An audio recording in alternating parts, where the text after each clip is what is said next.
Tá? Boa tarde a todos, bem-vindos ao Gabinete de Estudos Holiciponenses. Quem nos está a ver pela internet e pelo Facebook, pedimos desculpa pelo atraso, mas tivemos aqui uma questão de força maior, que foi o jogo do Benfica, e que interrompeu o trânsito e os acessos aqui ao Palácio do Bocejurro. Estamos no segundo seminário do projeto Lisboa 1524. O professor Nuno Senos, a quem agradecemos a sua presença. O professor é do Departamento de História da Arte da Universidade Nova de Lisboa, tem doutoramento por Nova Iorque. É uma coisa que fica sempre bem dizer. E é bem melhor. E tem uma tese de mestrado sobre o Paço da Ribeira, um trabalho extraordinário que, embora ele não se considere olicipógrafo, nós, na exposição que fizemos sobre olicipografia, criámos uma vitrine de trabalhos de olicipografia que não foram feitos por olicipógrafos. E então pusemos o professor Nuno, porque o trabalho que ele faz que ele desenvolveu sobre o Paço da Ribeira é verdadeiramente extraordinário. O que ele nos traz hoje é a arquitetura desta Lisboa, do princípio do século XVI, e vou passar-lhe a palavra. Muitíssimo obrigada. Bem-vindo ao Gabinete de Estudos Holiciponenses. Muito obrigado, muito boa tarde a todos. Antes de mais, estão explicados estes minutos de atraso. Hélia, muito obrigado pelo convite para vir aqui partilhar algumas reflexões que, na verdade, são substantivamente baseadas no trabalho de outros, ou parte do trabalho de outros, que eu já citarei. Como também já foi explicado, o ciclo a pretexto do qual se faz esta conferência, diz respeito a uma comemoração à volta de um ano, que é 1524, ano em que morreu Vasco da Gama e supostamente, talvez, tenha nascido Luís Vaz de Camões. A lógica comemorativa é uma frase muito rápida só para introduzir o tema. A lógica comemorativa parece-me é um bocadinho problemática, e tanto mais problemática quanto mais comemoramos, quanto mais vamos construindo as nossas agendas de investigação em função dessa comemoração, porque ela promove uma determinada maneira de contar a história, uma determinada maneira de fazer história, uma história povoada por um determinado conjunto de protagonistas que se vão eternizando e mantendo nessa comemoração, precisamente, ou nessa lógica comemorativa. Eu hoje não vou comemorar nem Vasco da Gama, nem Luís de Camões, com todo o merecimento que um e outro possam ter. Aliás, nem sequer me vou sentar, ou melhor, vou usar o ano 1524 como um pretexto, que de resto é a ideia do ciclo, para falar de um arco um bocadinho mais largo, que vai de 1495, ano em que Dom Manuel sobe ao trono, até 1557, ano em que morre o seu filho e sucessor, Dom João III. É um arco que tem 1524 quase no seu meio exato, e é um período em que Lisboa passou por um conjunto de transformações profundas. Foi um dos raros momentos na história de Lisboa em que a cidade foi pensada na sua globalidade e não apenas uma intervenção aqui, uma intervenção ali. Houve um pensamento, e por isso o título da minha comunicação, houve uma ideia verdadeiramente das partes e da sua articulação e das suas necessidades conjuntas, e um conjunto de transformações consequentes que me parecem, em prol da minha causa vou exagerar um bocadinho, mas só um bocadinho, que me parecem talvez tão importantes quanto aquilo que se fez em Lisboa no pós-terremoto, por exemplo, mas muito menos conhecido e muito menos instalado na nossa memória coletiva. É claro que quem conhece o assunto sabe do que é que eu estou a falar, mas não tenho dúvida nenhuma de que, genericamente, falar da reforma para a Vox Populi e falar da reforma moderna de Lisboa é não falar de coisa nenhuma. Não é matéria sobre a qual haja hajam imagens consolidadas. E, portanto, é sobre isso que eu vou falar hoje. Começando por usar esta vista, que é a vista panorâmica mais antiga de Lisboa que conhecemos. Ela foi publicada na obra que está indicada no slide, Civitatis Orbis Terrarum, que é uma obra com uma história interessante. Ela corresponde a um tipo literário não, um tipo de publicação que são os atlas com vistas de cidade que se transformam que se criam e que têm imenso sucesso no século XVI, e este em particular. Aliás, o primeiro volume, que sai em 1572, teve tanto sucesso que o Brown, o autor, fez um segundo, e teve tanto sucesso o segundo que se fez um terceiro, e depois um quarto, um quinto, um sexto. Foi um best-seller absoluto do século XVI, e em 2 desses volumes há vistas de Lisboa. Eu vou falar das 2 hoje. O primeiro deles é este, portanto, 1572, embora a vista tenha sido publicada em 1572, na verdade, ela mostra-nos Lisboa, como Lisboa seria mais coisa menos coisa, por volta de 1510, portanto, muito antes de ter sido publicado e em pleno reinado de Dom Manuel.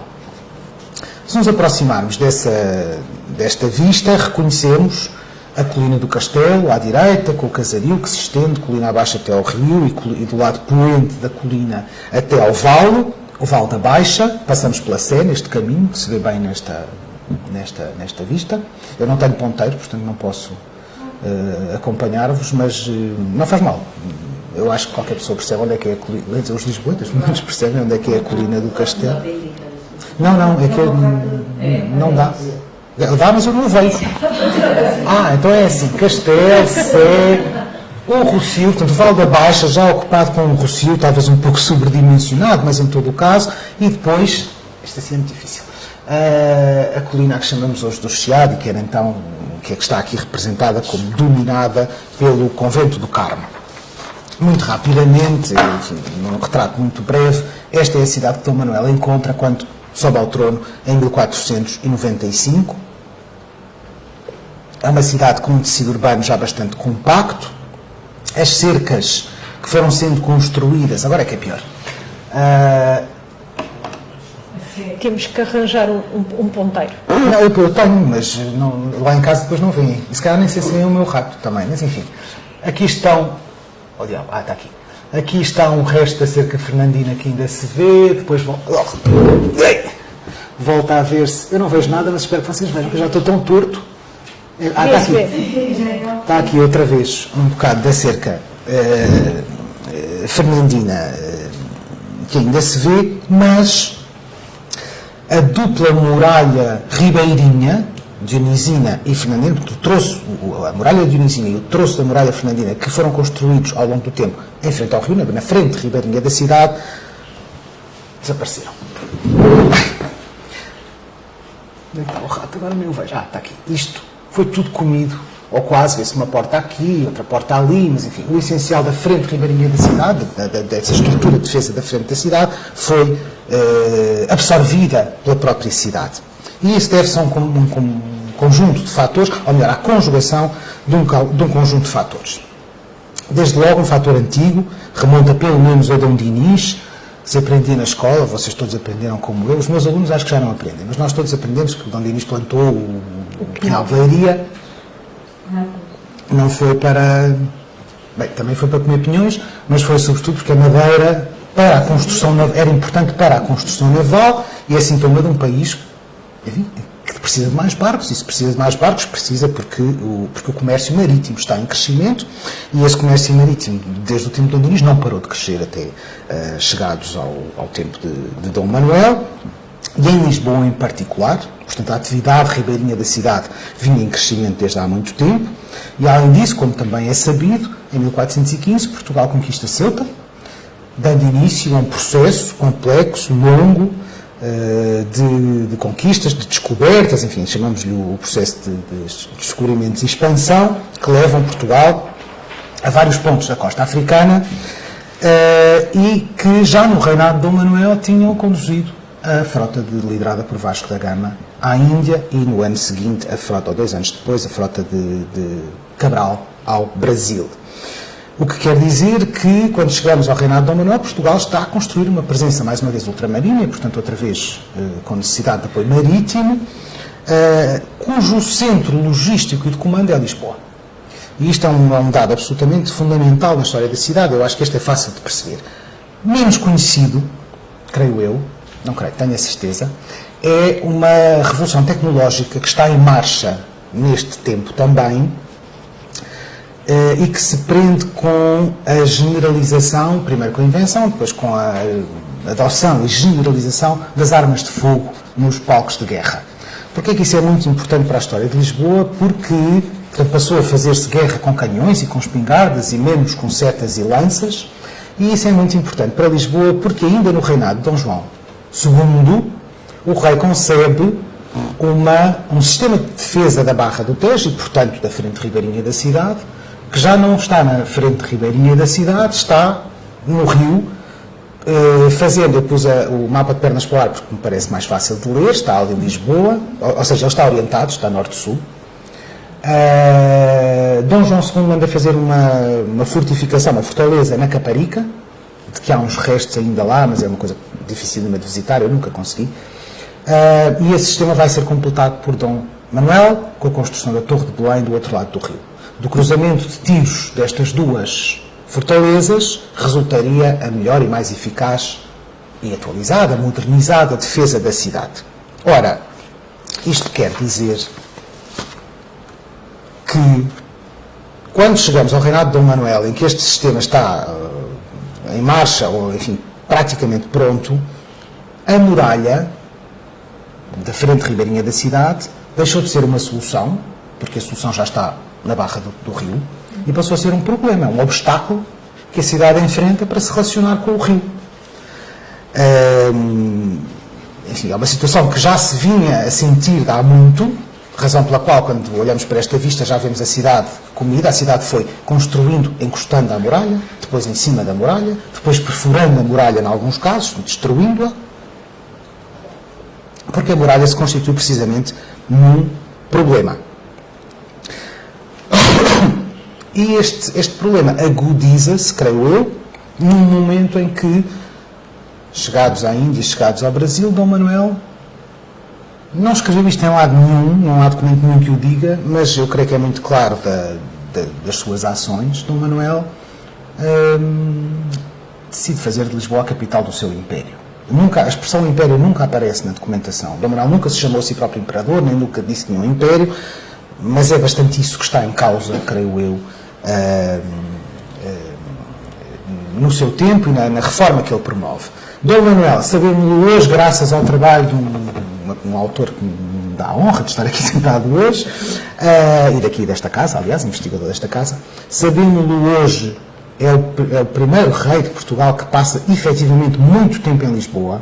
Até lá, não temos sempre isto presente, usamos o termo capital, a capital do país, de forma anacrónica, falando de Lisboa como capital. Lisboa não era capital nenhuma, não havia a noção de capital, de um sítio onde o poder estivesse estacionado de forma permanente, que é isso que é uma capital, até Dom Manuel. Bem, até Dom Manuel não, com Dom Manuel também continua a existir, mas Dom Manuel claramente passa muitíssimo tempo em Lisboa,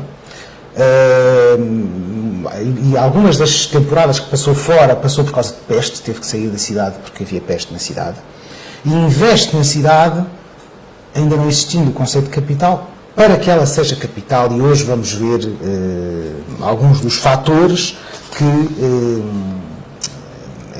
denunciam essa vontade capitalizante de Dom Manuel. Este processo, esta grande reforma que Dom Manuel promove em Lisboa, foi magistralmente estudada por Helder Carita, neste livro que podem agora ver, e que de resto eu vou seguir bastante de próximo, acrescentando algum trabalho meu e alguma reflexão minha. A reforma manuelina não é, na verdade, não há um documento que sistematize toda a reforma. Há um conjunto de cartas régias que vão sendo promulgadas, mas têm, como espero convencer-vos, como me convenceu Helder Carita, de resto, mas têm um caráter, não são medidas isoladas, avulsas, pelo contrário, são medidas articuladas, mesmo quando não parecem ser, que concebem, que obedecem a uma concepção global, uma visão inteira da cidade. E essas medidas comportam um conjunto de dimensões pontuais, não isoladas, mas pontuais, que dizem, por exemplo, respeito à maximização da ocupação dos terrenos dentro das muralhas. Ainda subsistiam alguns olivais, algumas hortas na cidade. Dom Manuel manda arrancar os olivais, é uma das cartas famosas, para que neles se construa e, portanto, se utilize ao máximo o espaço no interior das muralhas. Também há uma preocupação com um problema que é simultaneamente um problema geológico ou geomorfológico e um problema sanitário e que tem a ver com as águas que correm no que é hoje Almirante Reis abaixo, aquele complexo dos arroios de Almirante Reis, e do outro lado, no complexo das Portas de Santo Antão, por ali abaixo, e que confluem no Rossio e depois descem por ali abaixo até ao rio, não é? Essas águas, que hoje estão outra vez, que hoje puseram outra vez Lisboa em obras, há uma obra gigante em Lisboa, de que eu hoje descobri, porque se calhar não passava lá há muito tempo, mas onde é que estão essas obras? Na Almirante Reis e na Avenida da Liberdade, e não é por acaso, já no tempo do Sr. Dom Manuel se sabia isto,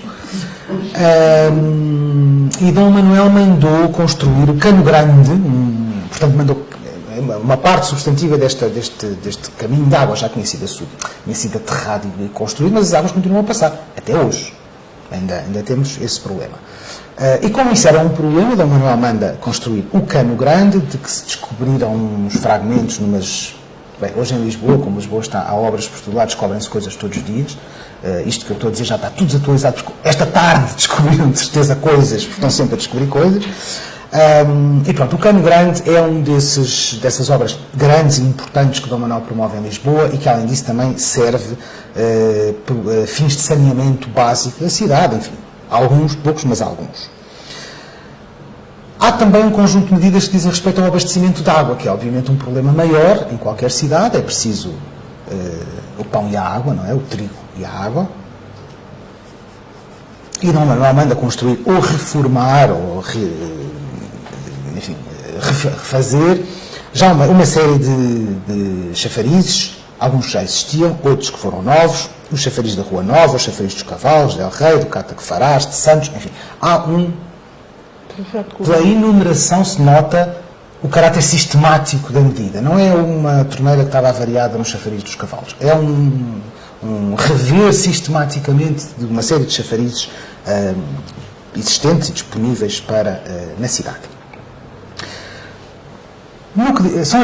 São talvez as medidas que se tomam relativamente à circulação, que é um problema central, que melhor se percebe o caráter sistémico das medidas de Dom Manuel.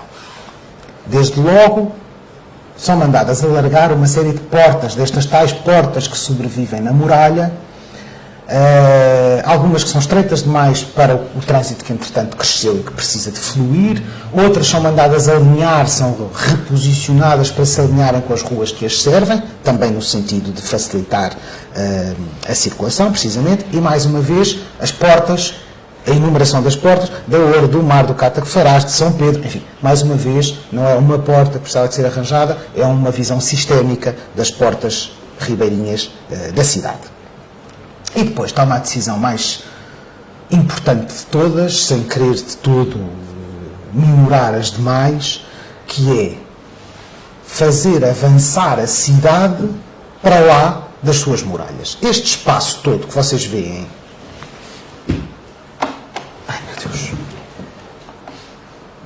a muralha andava aqui, não é? E tudo isto que está à frente da muralha não existia. Era praia, era a orla do rio, digamos assim. E é Dom Manuel quem decide aterrar, fazer um aterro, portanto, ampliar a frente ribeirinha da cidade, sobretudo, entre outras, principalmente para, nesse avanço da cidade, construir o centro do seu projeto lisboeta, que é o Terreiro do Paço, e ao qual eu já regressarei daqui a um bocadinho. A partir desse nó, é o terreiro que vai ordenar o resto é a partir do terreiro que se vai organizar a cidade e a sua circulação. A partir do terreiro, ou pensando a partir do terreiro, Dom Manuel manda regularizar, facilitar, ampliar, alargar, etc., três sistemas de ruas, vamos dizer assim, porque não era só uma, não é? A cidade medieval era muito labiríntica, portanto não havia propriamente uma autoestrada a atravessar a coisa pelo meio.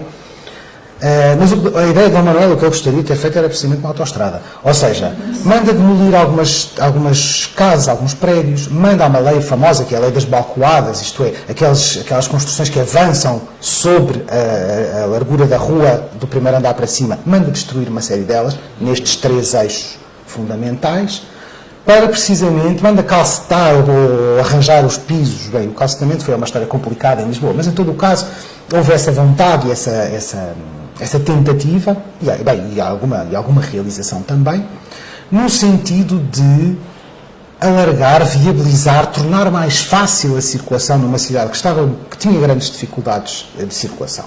E essas 3 vias são uma que liga o Terreiro do Paço, esse nó do seu plano de cidade, à colina do Castelo, à parte mais antiga da cidade.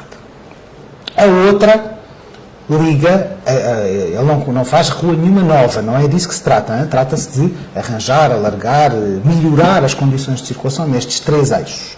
Outro que liga ao Terreiro do Paço ao Rossio, a Rua Nova del Rei, que esta sim tem uma história de calcetamento extraordinária, que outro dia será contada, e uma terceira e última via que liga, mais uma vez, o mesmo nó, o Terreiro do Paço, à colina de São Francisco, à colina a que chamamos hoje do Chiado. Ou seja, no centro o Terreiro do Paço, e estas vias ligam às 3 grandes zonas da cidade, às 3 grandes zonas que existiam na cidade manuelina.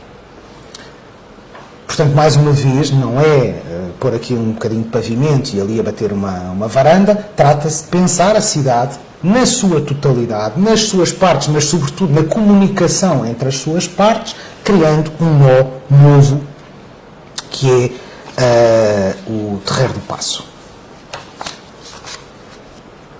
E ficou assim garantida ficou assim melhorada, certamente, a circulação entre as várias partes da cidade. No centro deste projeto unificado fica o Terreiro do Paço, que é o elemento ordenador de todo o programa e onde encontramos um conjunto de equipamentos que eu não posso estar a usar o rato, senão fico com um torcicolo, mas enfim. No topo norte, toda a gente sabe que o rio está para sul, não é? Portanto, no topo norte do Terreiro do Paço, Dom Manuel manda construir um conjunto de lógias, dizia-se então, que se destinam, onde se vai instalar o abastecimento, ou uma parte substantiva do abastecimento da cidade de frutas, legumes e carnes, desculpem, portanto, o abastecimento alimentício da cidade. Do vosso lado esquerdo, portanto, do lado poente do terreiro, vai-se instalar o Terreiro do Paço, sobre o qual já direi mais qualquer coisa. Ainda a norte, não se vê ainda aqui porque ainda não tinha começado, essa eu vou apontar.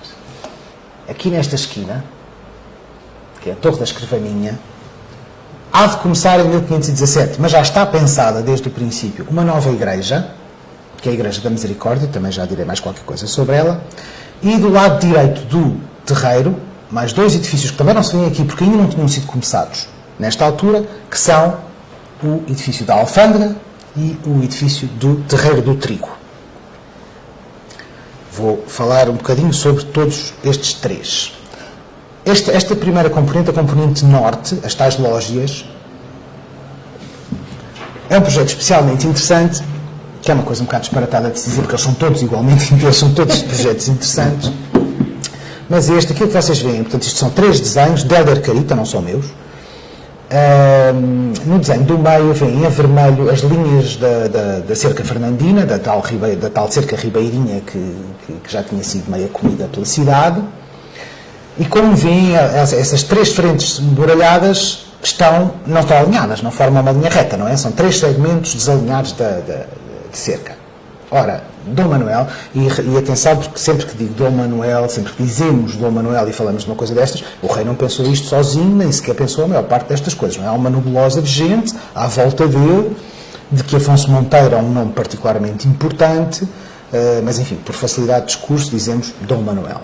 Dom Manuel, os homens de Dom Manuel, o que é que decidem?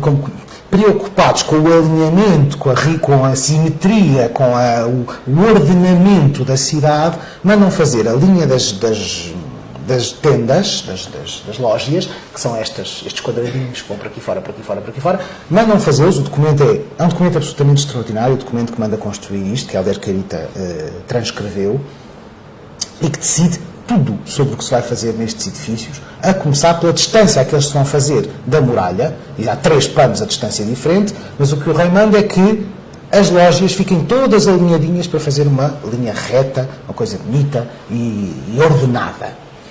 Depois, o documento decide também qual vai ser o tamanho do lote, na sua frente, na sua profundidade.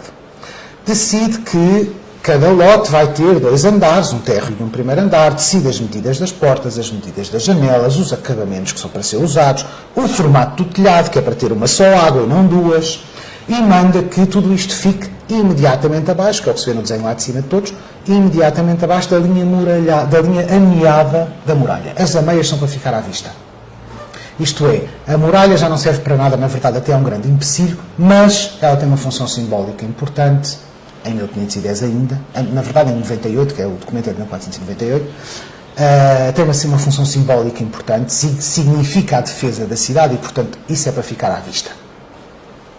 E aqui se vão instalar, portanto, mais uma preocupação a acrescentar às que já vimos antes, já falámos de saneamento, já falámos de abastecimento de água, já falámos de circulação, aqui é o abastecimento de víveres da cidade. Os verdes, os legumes, as frutas, as carnes. No lado poente do terreiro, um edifício, e eu jurei a mim mesmo que falaria pouco sobre este edifício, porque podia obviamente fazer a conferência toda sobre ele, mas não é isso que me interessa. No lado poente do terreiro, uma casa nova para o rei, o Paço da Ribeira. É uma decisão absolutamente ousada. O rei decide abandonar aquilo que tinha sido a morada tradicional dos reis de Portugal em Lisboa, que era o Paço do Castelo, o Paço de Alcáçova, e criar uma morada nova. Isto é um gesto muito importante, porque é um gesto que reconhece, certamente que passou, este sim, muito pessoalmente, pelo próprio caráter do rei, pela própria vontade do rei, que tinha um entusiasmo imenso pela zona, pelo burburinho ribeirinho da cidade, não tenho dúvida nenhuma quanto a isso.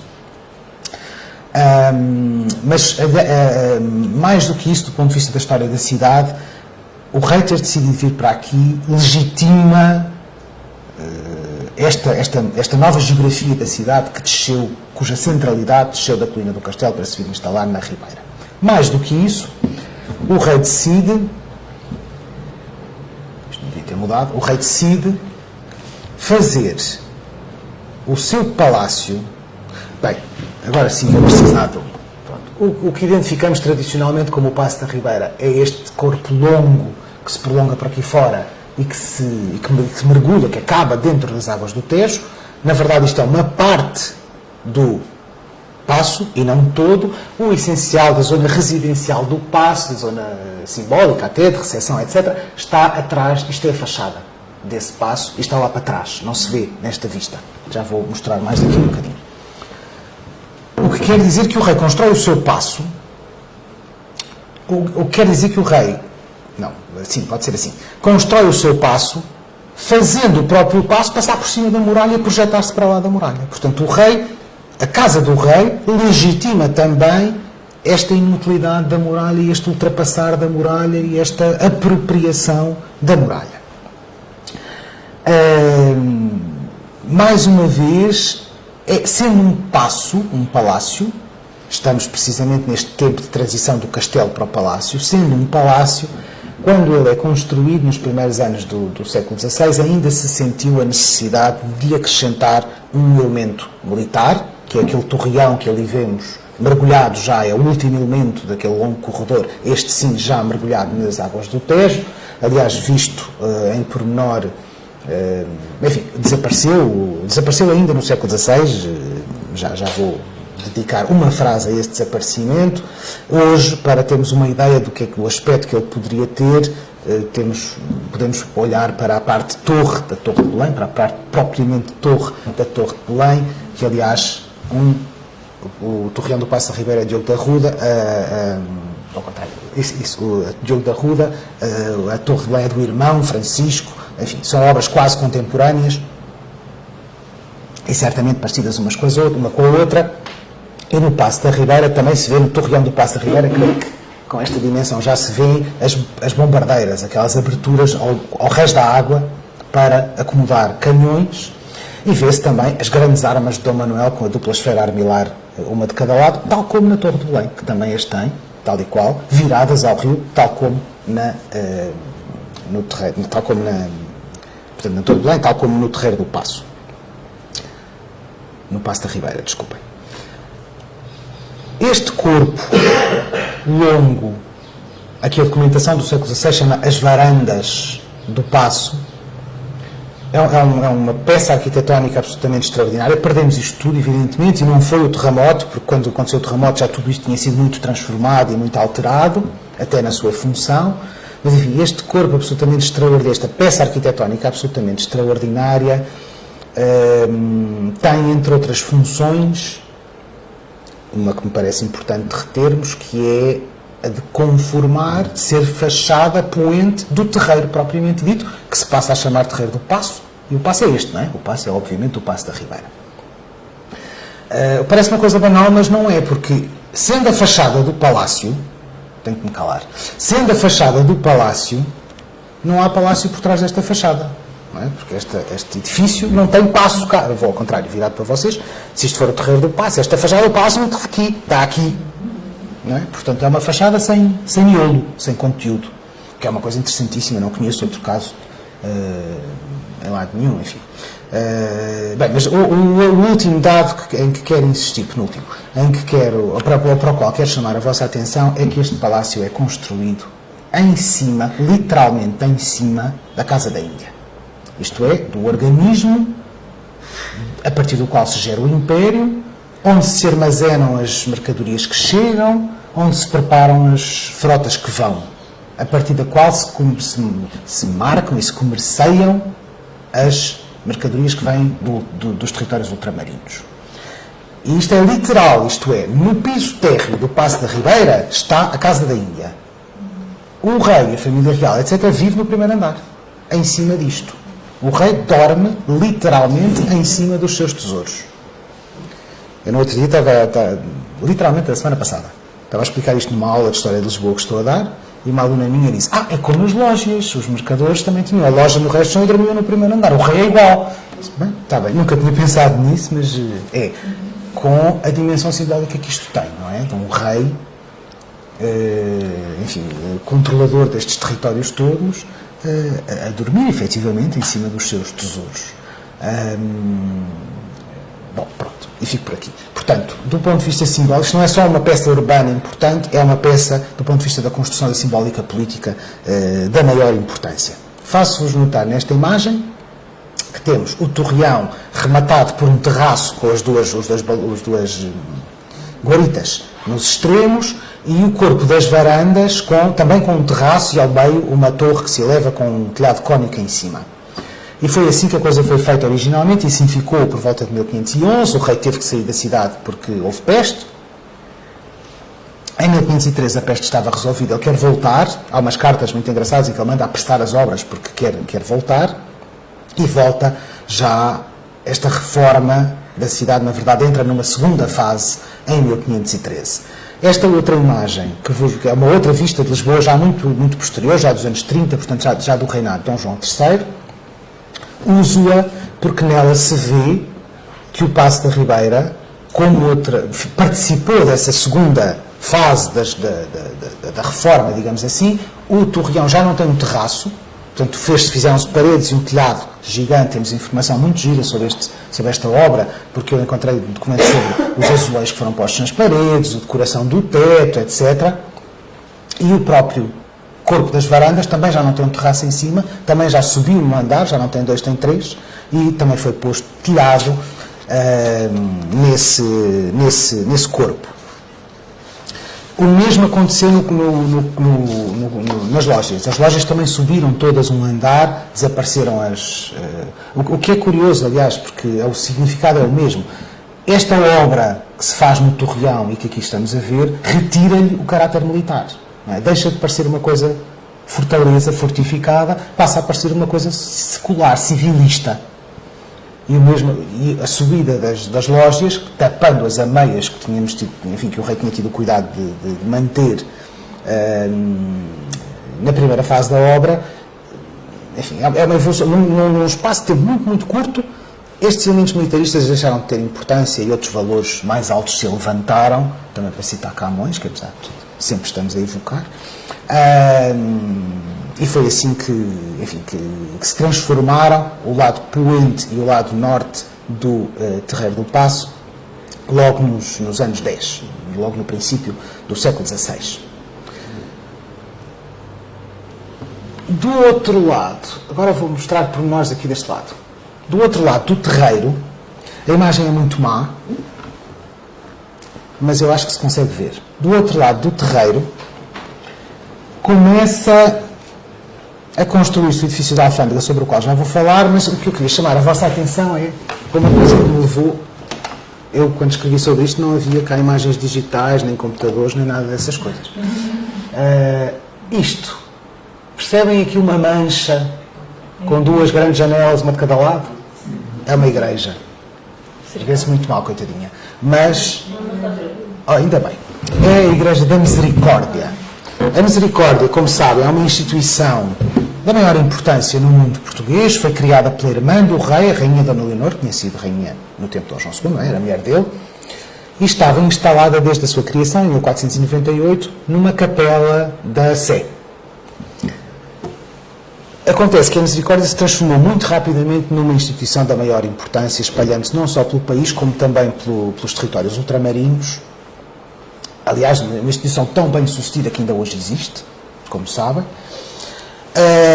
E chegados ao reinado de Dom Manuel, o rei entende que a instituição merece e precisa de uma igreja digna do seu sucesso e da sua importância assistencial e fundamental no território, nos territórios.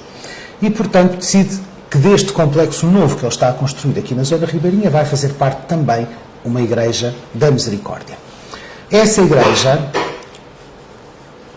foi derrubada, a Torre da Escrivaninha, que vos mostrei há bocadinho, para nesse lote erguer a Igreja da Misericórdia, e essa igreja, por causa do caráter do lote onde foi construída, não tem uma porta axial, como normalmente as igrejas têm. Não tem uma porta no sentido do comprimento, tem uma porta lateral. É isto que estamos aqui a ver, é uma porta lateral. Como tem, por exemplo, os Jerónimos, que também tem uma grande porta monumental lateral virada ao rio, embora também tenha uma porta axial. Mas aqui não se pôde fazer uma porta axial, fez-se esta lateral. E esta igreja tem uma história muito engraçada, que, enfim, as pessoas que se interessam mais pela história de Lisboa conhecerão, os outros não.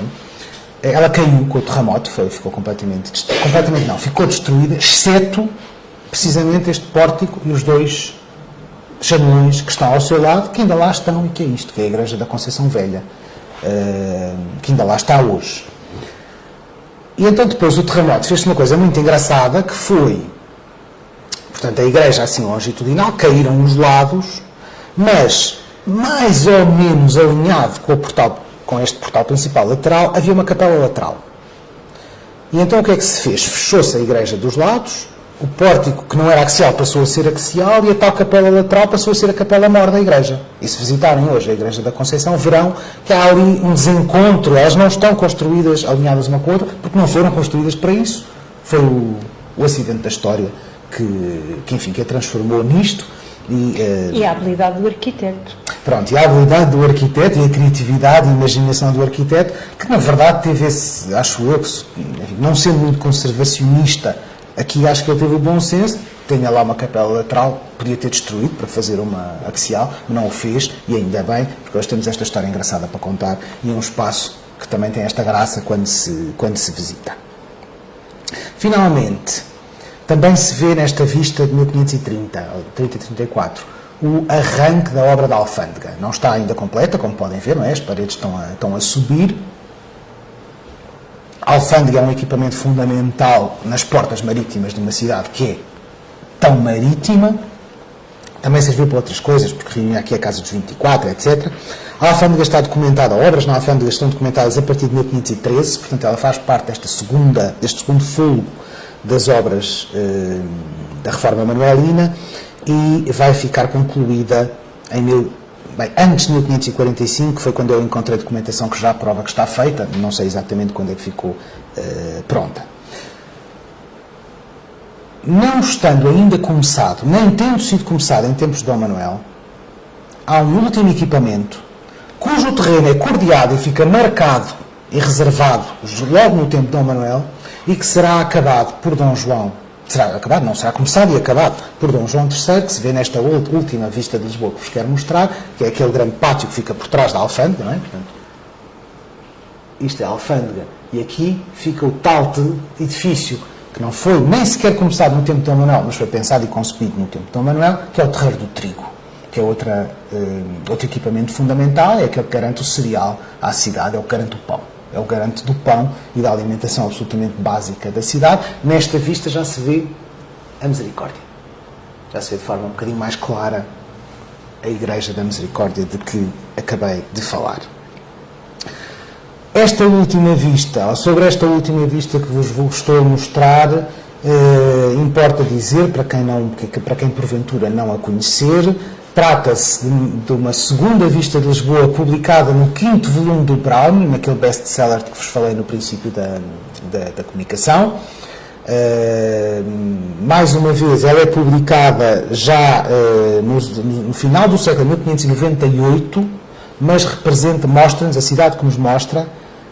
Enfim, não posso estar a explicar muito mais este processo, que é um processo complicado, mas enfim, a cidade que nos mostra é uma cidade à volta de 1560, alguns entre 1555 e 65. É aquilo que aqui vemos. É uma vista da maior importância, não temos, eu ia dizer obviamente, mas cá não é nada óbvio, não temos nenhuma planta de Lisboa para o século XVI, na verdade a planta mais antiga de Lisboa que temos é de 1650. Ai meu Deus, que tenho aqui a cartógrafa de serviço ao meu lado, mas enfim, publicada, enfim, aquilo que sabemos, ou que julgamos saber. Mas em todo o caso, para este período não há nada nem nada que se pareça com isso, e esta vista que adota este ponto de vista em voo de pássaro, não é? Um ponto de vista abstrato e imaginado, o Browne não voou, nem quem fez este desenho, o Browne não fez o desenho, mas quem o fez não voava, e portanto há aqui um exercício de abstração que é muito importante do ponto de vista das transformações culturais, mostra-nos a cidade em voo de pássaro, mostra-nos ruas, uma série de edifícios, a vista faz-se acompanhar, como também podem ver, são 140 números de legenda, portanto tem informação que nunca mais acaba, é uma vista absolutamente fundamental para quem trabalha sobre Lisboa, e nela vê-se, agora sim, todo o terreiro do Paço com as suas várias componentes, lojas em cima, Paço do lado esquerdo, Terreiro do Trigo, Alfândega e Conceição do lado direito. Enfim, repararão, não sei se não posso aumentar, mas enfim, verão que o torreão do Paço está meio destruído. Não sabemos exatamente o que aconteceu, é possível que o terremoto de 1531 tenha causado danos que nunca foram repostos, que nunca foram corrigidos.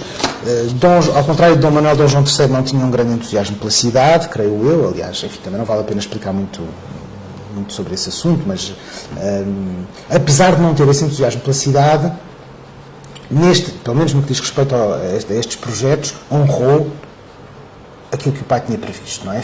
Acabou os edifícios que estavam em curso e até começou e acabou um que não estava, que era o Terreiro do Trigo. E com esta mega transformação, na verdade, que Vasco da Gama não viu completo, mas que Camões viu certamente completo, cria-se a principal e mais monumental praça da cidade,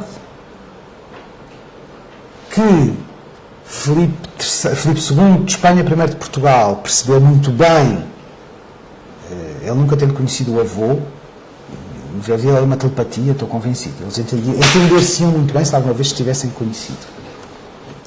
Quando faz as suas obras em Lisboa, que depois os seus sucessores vão de continuar, não só mantém, obviamente, a praça, obviamente não, mas enfim, mas mantém a praça como refaz o torreão, o torreão que se vê aqui, esta gravura representa a entrada, bem, na verdade a entrada já de Filipe III, em 1619, mas onde se vê o torreão que Filipe II mandou fazer, substituindo o que lá estava antes, o tal manuelino que já estava em ruínas, mas mantendo a ideia que é manuelina, a ideia de ter ali um torreão, e também, como sabem, depois do terremoto, a ideia do torreão. O torreão filipino foi obviamente destruído pelo terremoto e os homens de Pombal decidiram não só refazê-lo, como duplicá-lo e pôr um de cada lado da praça, que continua a ser a praça principal da cidade, que continua a ser a praça mais monumental e fundamental da cidade. Bom, para honrar, e porque é uma coisa que me interessa, mas também para honrar o título da minha comunicação, que não era urbanismo, era arquitetura, queria dizer alguma coisa também sobre a arquitetura que deu corpo a estas transformações de que estive a falar, que desapareceram todas com o terremoto, não é?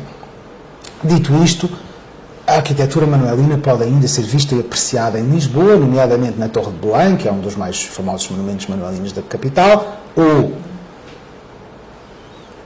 no Mosteiro dos Jerónimos, igualmente. Alguns saberão que o bairro Alto, não nos edifícios que lá estão hoje, mas no desenho, que são quase todos ou pós-terremoto, ou arranjos e reconstruções pós-terremoto, mas enfim, na regularidade dos seus quarteirões, na homogeneidade e na ortogonalidade da sua grelha, é uma criação manuelina também, sobre a qual, que faz parte, não sendo iniciativa, uma criação manuelina, isto é, do tempo do Manuel, não é uma iniciativa régia, mas que se inscreve muito bem na reforma, na grande reforma manuelina promovida na cidade. Enfim, o bairro Alto talvez um pouco menos conhecido. Há outros vestígios, alguns, mais uma do bairro Alto, há outros vestígios, alguns até inteiros, como esta capela que fica na cerca dos Jerónimos, fica no topo, por cima do Mosteiro dos Jerónimos, não está sempre aberta, mas apesar de tudo, de vez em quando pode-se lá entrar, ou fragmentos que há por toda a cidade, incluindo este que vos mostro e que se guarda hoje no Museu de Lisboa.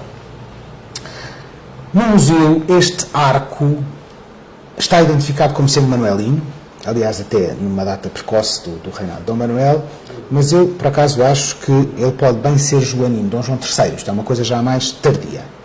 E com eu uso-o como pretexto para falar da questão propriamente arquitetónica, retomando o portal da Igreja da Conceição Velha, de que já aqui falei. Aos da minha geração e das vossas que tenho à minha frente aqui na sala, ensinaram que a idade de ouro da história de Portugal coincide com o tempo da expansão e dos descobrimentos, cujo auge corresponde ao reinado de Dom Manuel. Essa idade de ouro teve como protagonista maior Vasco da Gama e como cronista maior lírico Camões, que são os pretextos deste encontro.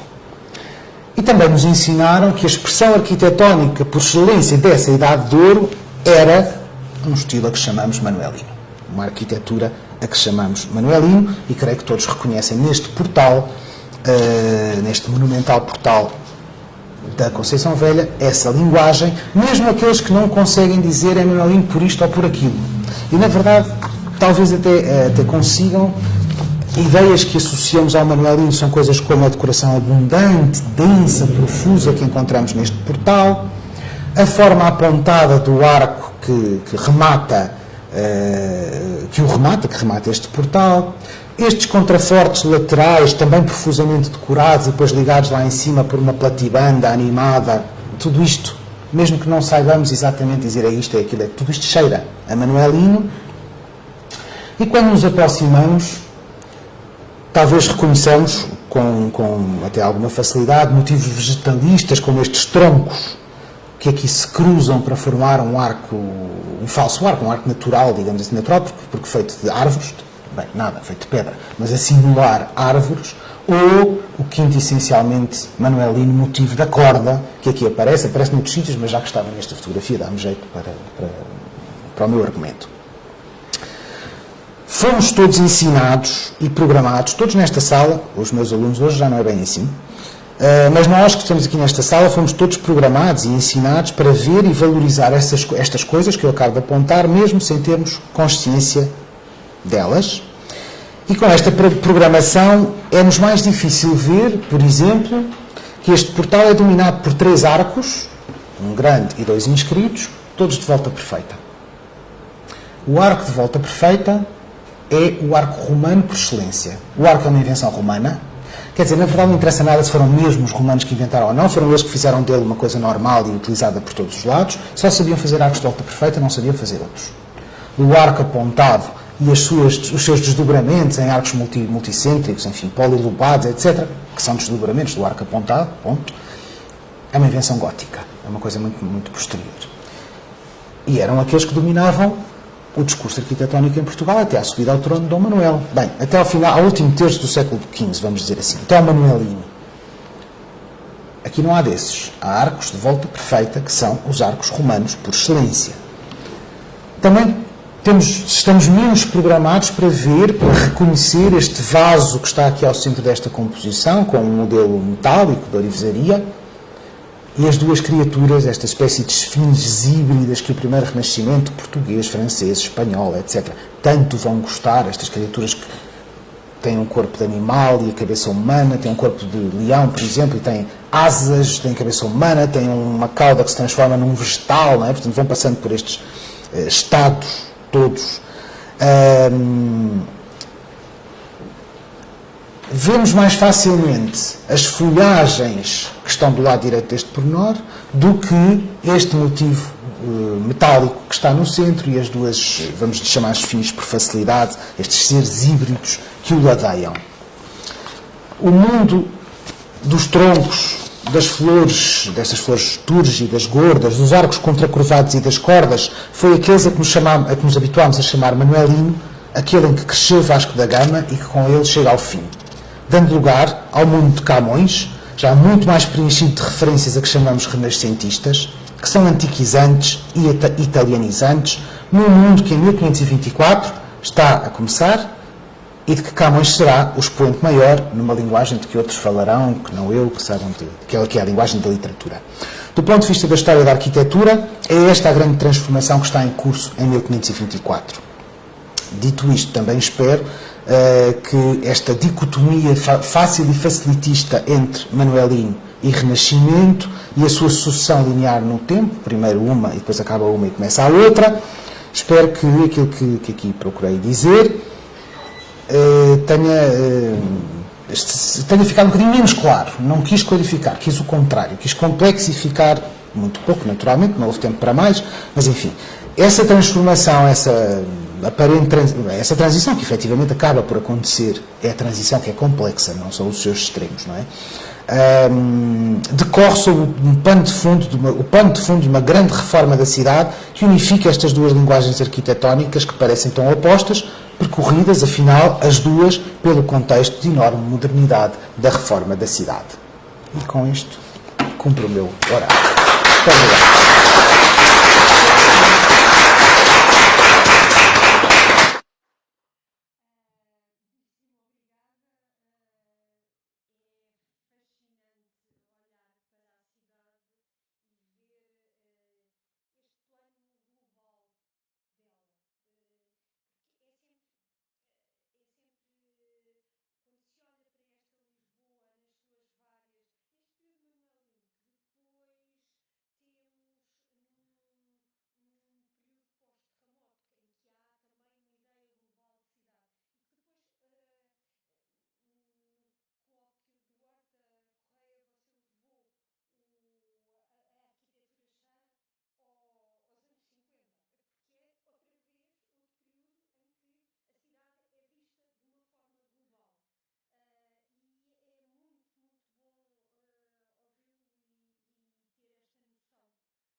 Se me conseguir explicar o que é que acha que será isto aqui? Pois não sei. A minha teoria, se me permite Com certeza. dizer, é que eu dataria esta imagem, portanto tem de ser antes de 1520, porque o Dom Manuel, quando casa com a Dona Leonor, manda tapar o torreão deixa de estar destapado, como aqui, portanto, esta imagem tem de ser anterior a tapar o torreão, que teria sido feita em 1520, aquela, como se no seu livro do Passo da Ribeira, que mostra e evidencia que a segunda fase do passo desse bloqueio de 1520, que corresponde a quando o Dom Manuel regressa a Lisboa com a sua terceira mulher, a Dona Leonor, e morre na seguinte, em 1521. Portanto, esse palácio é anterior a 1520. Portanto, as obras da Alfândega, e mesmo da Misericórdia, teriam começado, como também muito bem disse, e de acordo com a nossa amiga Helder Querida, em 1513. Portanto, a ideia de fechar o passo, fechar o terreno do passo, estava fechado com a varanda do lado esquerdo, aí do lado ocidental, e depois o lado oriental foi fechado, digamos, criando mesmo o terreno do passo fechado pela direita, pela parte oriental.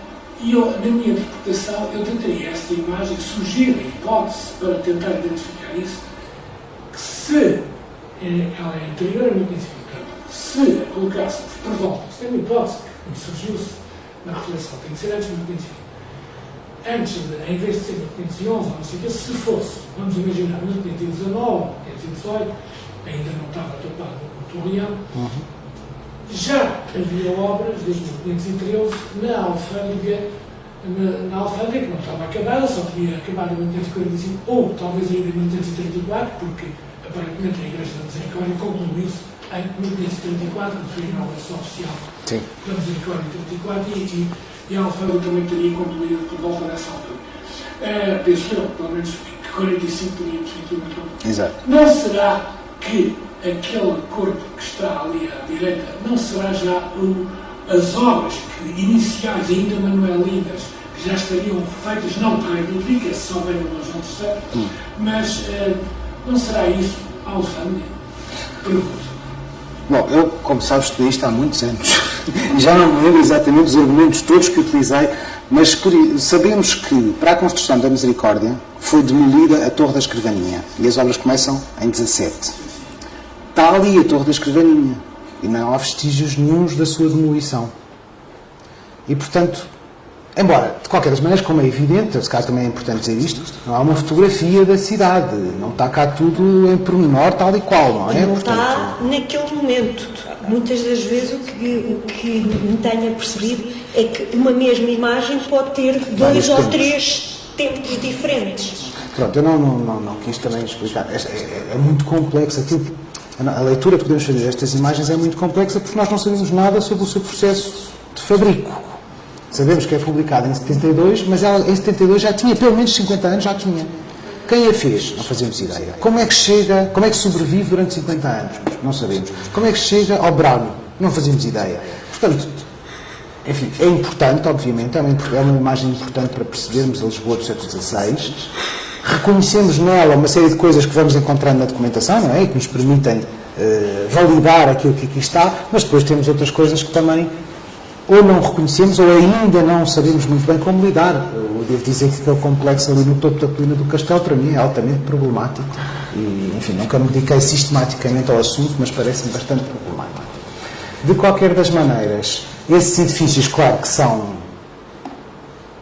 estes, não é? São um problema, porque ainda por cima eles parecem pedra e cal, não é? Têm um ar sólido, mas eu não os sei tão desviados relativamente, também mais uma vez, não é? Perspectiva linear, impecável, não sei. Mas, enfim, aquilo que...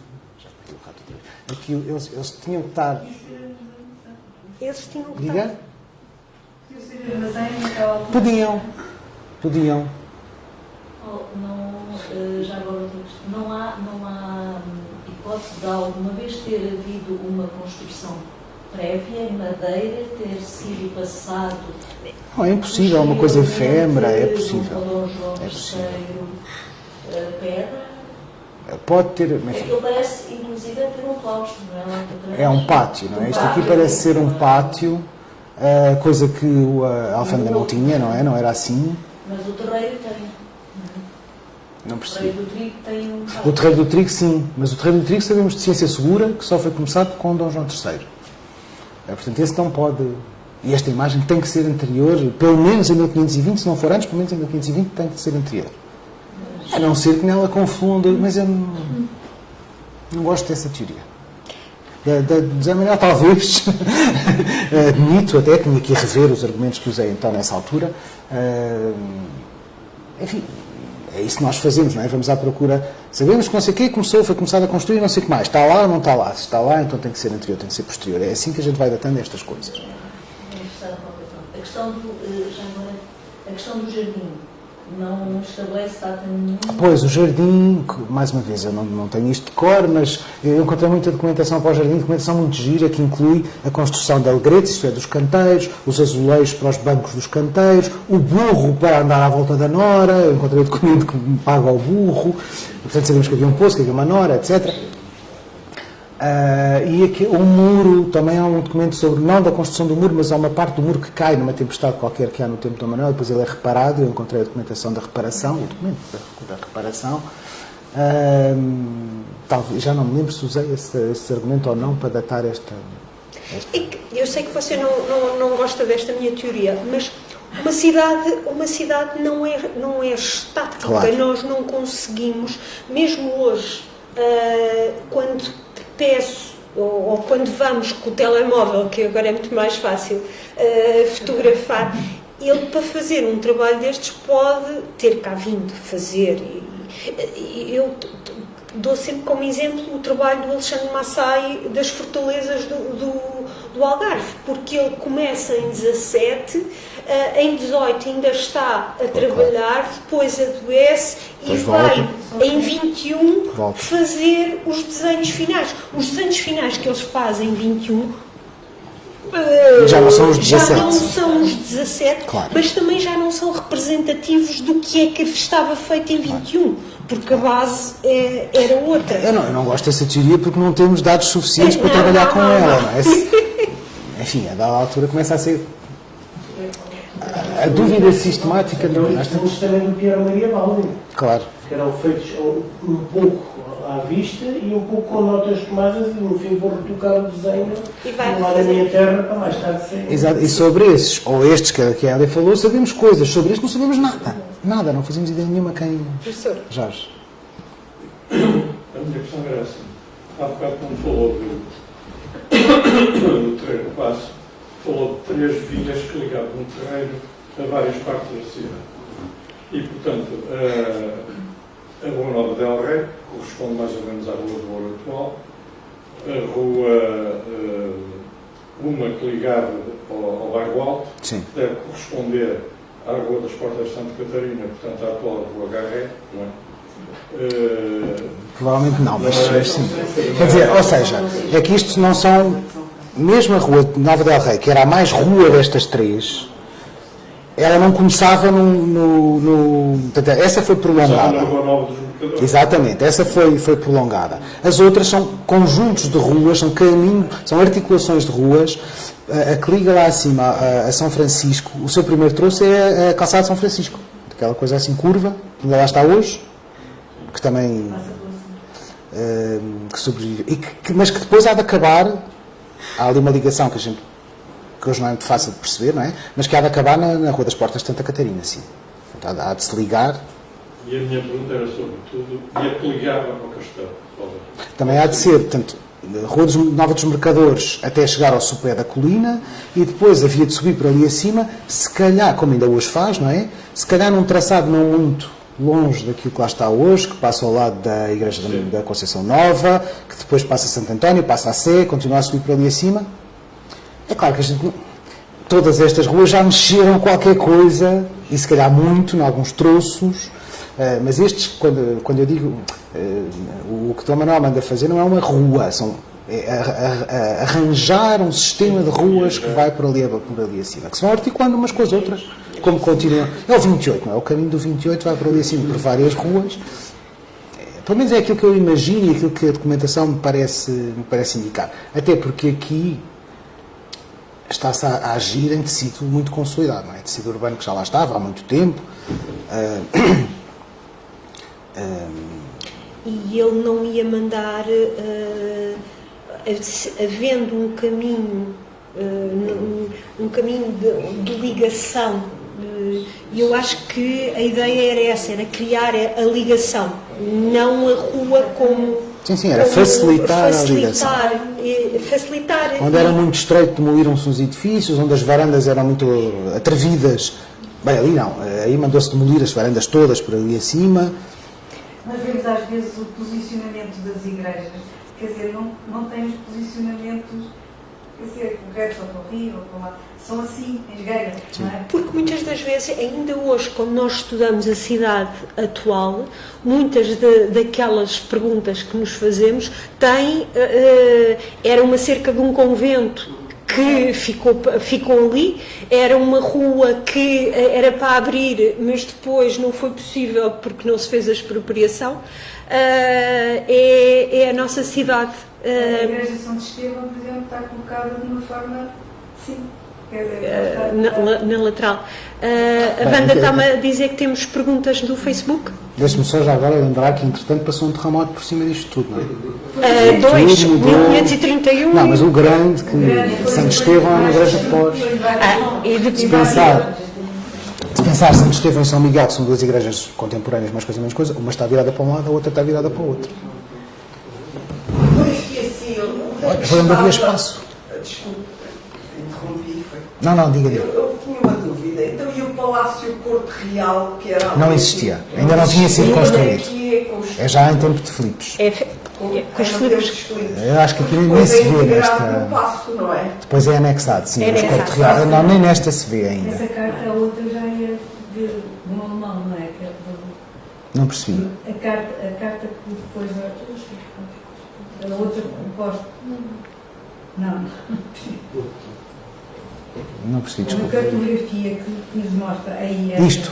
Essa é Ela é publicada por este Georg Braun, que responde pela forma latina do seu nome, Georgius Braunius. Mas ele não é o autor.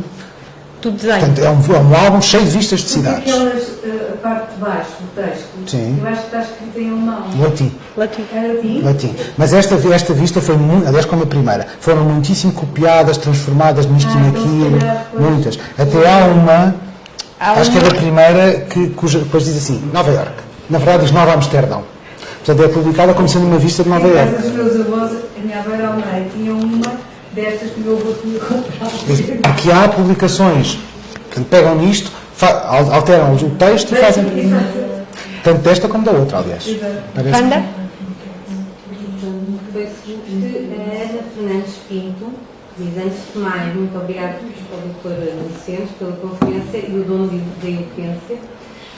Pergunta 1. Não havia antes de Dom Manuel uma área que correspondesse pelo menos parcialmente ao terreiro do Paço? Ou o PP foi todo uma conquista ao rio e uma criação manuelina?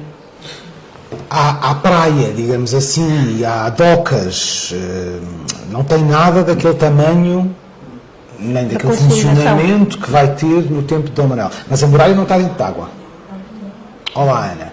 A muralha não está dentro de água, não é? A muralha, quer dizer, se calhar nos dias piores ficava. A água subiria, talvez, subia certamente, até às vezes ainda só, quando a coisa corre mal. Mas, portanto, o que não há, na frente ribeirinha, não há aproveitamento dos terrenos, não é? Não são utilizados. O lamaçal, a areia, enfim, devia ser uma coisa mais lama do que propriamente areia, imagino eu, não é? Não é utilizado. Pergunta 2. A Igreja da Misericórdia não tinha porta axial, não percebi bem. Não, tanto quanto eu percebo, não sei se tem uma opinião diferente, mas eu tanto quanto percebo não tinha porta axial, porque ela é construída num terreno onde não tinha edifício de um lado, tinha edifício do outro, não havia como. Portanto, faz-se uma lateral. E pergunta 3, então como se definiria o estilo manuelino? Oh, diabo. Epá! É a terceira vez.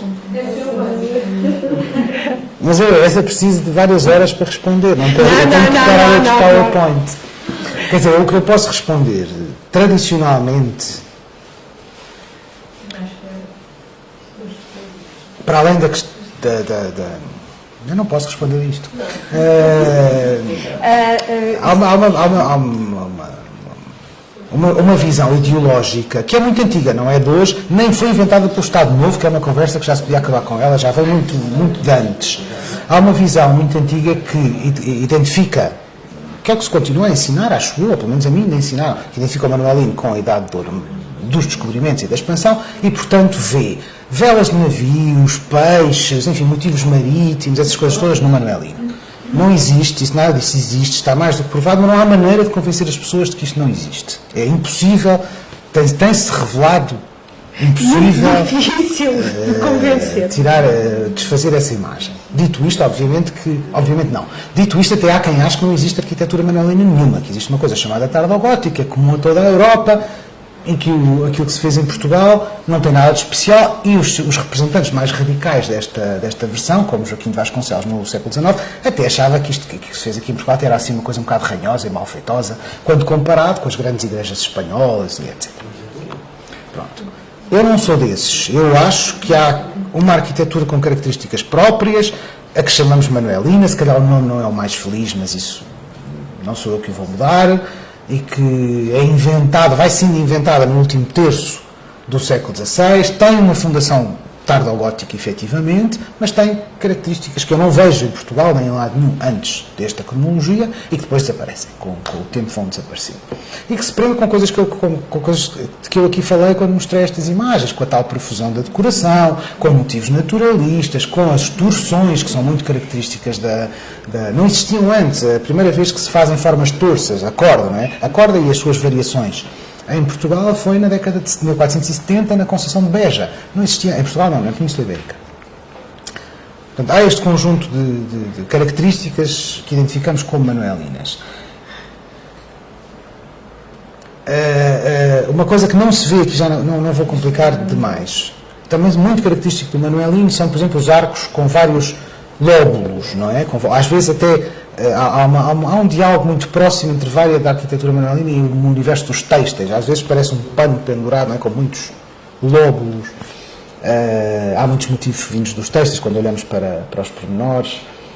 A tudo isso se chama manuelino. E depois há outras coisas que eu penso sobre o assunto, mas que para essas é que eu precisaria de muito tempo para as explicar. Não sei se temos mais alguma pergunta. Isso é giro que a pessoa assenta numa base dita manuelina com as bases côncavas e convexas.